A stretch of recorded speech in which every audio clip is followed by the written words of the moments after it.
पक्षाला, बरोबर ना? आणि मग मराठीचे आमदार त्याच्याकडून बोलत मी बोललो कोणाला? पक्षाला. मी बोललो नेत्याला.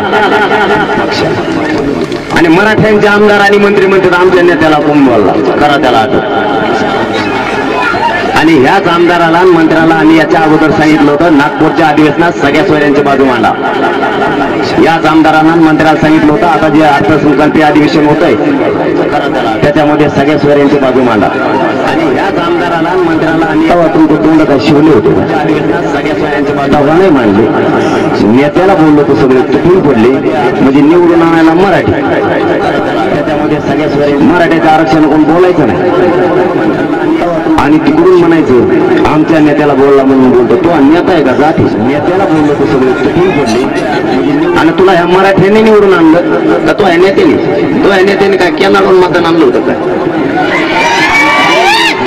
आमच्या नेत्याला बोलला म्हणून बोलतो. आणि तो ह्या नेत्याचं जर उलटा पालटा चांगला केला मग तो ह्या नेत्याने काय केंद्राकडून इतके बोलायला लागले. नेत्याला बोलल्यामुळे अरे बाबा मी तुझ्या जातीसाठी भांडतोय. गोर गरीब मराठ्यांचे पोरं मोठे व्हावे म्हणून भांडतोय. नोकरदार वर्गांचे पोरं मोठे झाले पाहिजेत. त्या राजकारण्याचे सुद्धा, व्यावसायिक सुद्धा आणि कष्टकरी मराठ्यांचे सुद्धा याच्यासाठी जीवाची बाजी लावून दिलं होतं. त्याच्यात अखंड मराठा समाज पिढ्यानं फार मोठा होणार आहे. या आरक्षणासाठी लढाई. तुम्ही तो नेत्याला बोललो आणि कष्टकरी मराठ्यांचं सुद्धा. तुला नेत्यापेक्षा जात मोठी पाहिजे. आता तो जर नेत्याला मोठा मानला तर आता जातीकडे येऊ नको.